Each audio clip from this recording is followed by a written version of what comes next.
the station covering all of the DMV. This is DC News Now. Coming up on the news at noon, a live look at Woodley Park after a 4-car pileup leaves several injured. What police are saying caused the wreck. And later, Virginia search and rescue crews return to the U.S. after helping in Turkey. Their heartwarming story. And we had some showers roll through last night. So the question is, are we completely done with the showers the rest of today? And when are those winds going to start to get really gusty? We'll have a check of the forecast here in just a bit. All right, thank you, Damon. Good afternoon, and thank you for joining us for the news at noon. I'm Mark Hall. We are following developing news out of Northwest D.C. right now. 7 people injured after a 4-car pileup. 3 people have life-threatening injuries. It happened in Woodley Park area on Connecticut Avenue outside of the National Zoo, and that's where we find DC News Now's Katie Ree. And Katie, what did first responders have to say? Good afternoon, Mark. Now, so like you can see behind me, the tow truck has just arrived here on scene. Now, like you said, 3 people in this crash injured critically. They had to be rescued, and now all 7 people have been transported to various hospitals. Now, again, this crash was reported at around 8 o'clock around the 3000 block of Connecticut Avenue Northwest. You can see it's right outside of the National Zoo. 6 adults and 1 teenager injured in this crash. DC Fire and EMS had called in a rescue squad to use the jaws of life on the 3 people that were trapped. 2 people were trapped in 1 car, and a 3rd person was trapped in a different vehicle. Now, we don't know at this moment which of those victims were critically injured. And the area around where this happened, the speed limit is 25 miles per hour. Now, one of the cars also involved in the accident, a Tesla, has Massachusetts tags. At this point, this is a police investigation, and any further questions regarding the circumstances of the accident should be referred to the Metropolitan Police Department. Now, as you can see, still there is crime tape here on both ends around this accident. This one's Connecticut Avenue Northwest, right outside of the zoo. The zoo is still open, though, however. You just have to go to the car entrance to get in to gain access to the zoo. Again, the zoo is still open, but also making sure that that you are trying to avoid this area if at all possible. Also, the Major Crash Division of the Metropolitan Police Department will be leading this investigation, and we'll bring those new details to you as soon as they become available to us. For now, reporting live in Northwest D.C., Katie Ree, DC News Now. Katie, thank you. Some good news for Metro riders on the Red Line. You won't have to wait too long for your trains, and that's because Metro is adding more trains on that line starting today. DC News Now's Tosin Fakile has more.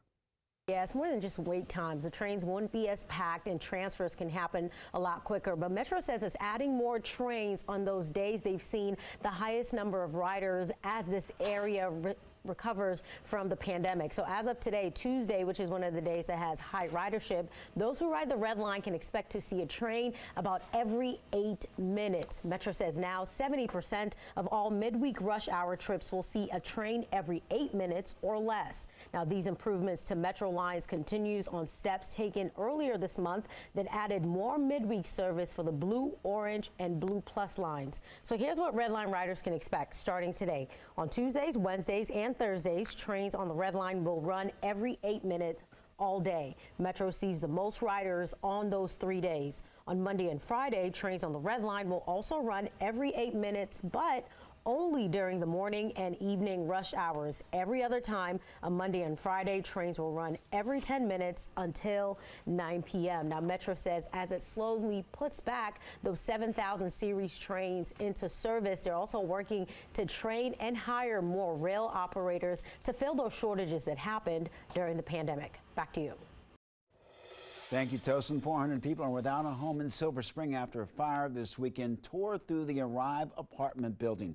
The fire also killed 1 person. Montgomery County Fire and Rescue Services are trying to help those impacted by directing them to the county's Department of Health and Human Services. Now, those impacted can visit the Fire and Rescue's Twitter page to get more information. She was a really special person, you know. She always was laughing, you know. She wanna make people comfortable. When always she see people sad, angry, she tried to make in those people's faces a smile. A Montgomery County father facing unimaginable grief after his daughter was killed in a fire in Silver Spring over the weekend. 25-year-old Melanie Diaz's family says that firefighters found the Georgetown University graduate inside the arrived Silver Spring apartments with her 2 dogs. Her dad is pushing for more safety measures like water sprinklers, which Maryland will require in buildings by 2033, but he says that's not soon enough. Today was my daughter. Tomorrow can be your daughter, your son, your mother, your father, your wife, your husband, anybody. As of right now, management of the apartment complex has not responded to our request for a comment. A robbery investigation in Northeast D.C. It happened on 4th Street, and police say to be on the lookout for a black Lexus SUV occupied by 4 to 5 males. One of them was reported wearing a black jacket with a CIA on the shoulder. And for the second time in a week, D.C. police are investigating a burglary at a high-end store. More than $4,000 worth of clothing was stolen from the Lululemon on U Street yesterday. And just last week, you may recall, burglars targeted a Chanel store in downtown D.C.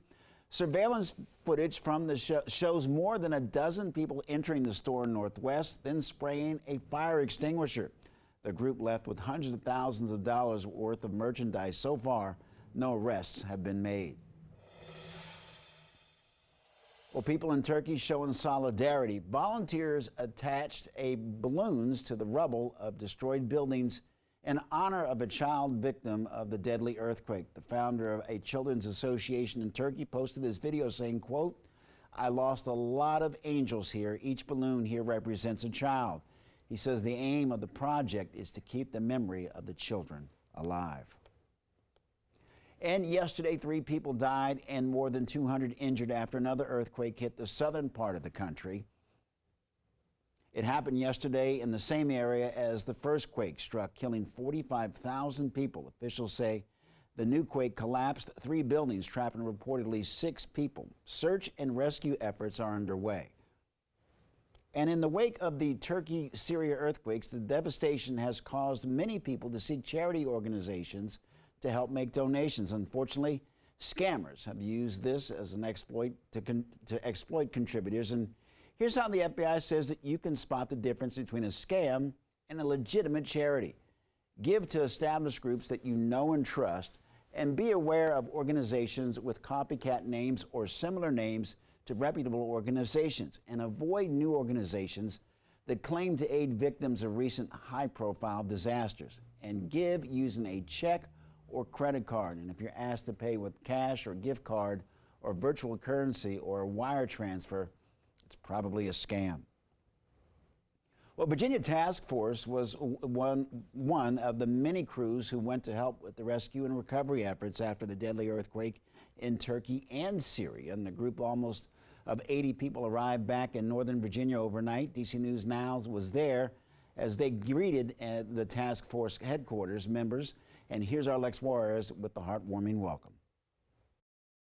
Well, after almost 2 weeks away, the search and rescue crews woke up at their homes today and undoubtedly are getting some much needed rest after all their hard work. Well, people were excited to welcome them home as they got here late last night around midnight. Now, the group was on the ground in Turkey searching through the destruction for about 11 days. The team of emergency managers, doctors, and specialists that have expertise to help with searches went through thousands of buildings to look for life in Turkey. Now, they were welcomed home by their families, the Turkish ambassador, Fairfax County leadership, and the USAID ambassador. The road to recovery is going to be long. But by being there first, by being there early, you show the truth in our commitment to our friends in Turkey and Syria, which is that we will be there. We will be there through thick and thin. Well, the thank yous were plenty, but brief, so the team could get back to their homes. They were still grateful and thankful to have a welcome like this. That actually moved me a lot, just given the long trip that we had coming from Turkey and seeing all the family members out here now in the rain at 1 o'clock in the morning.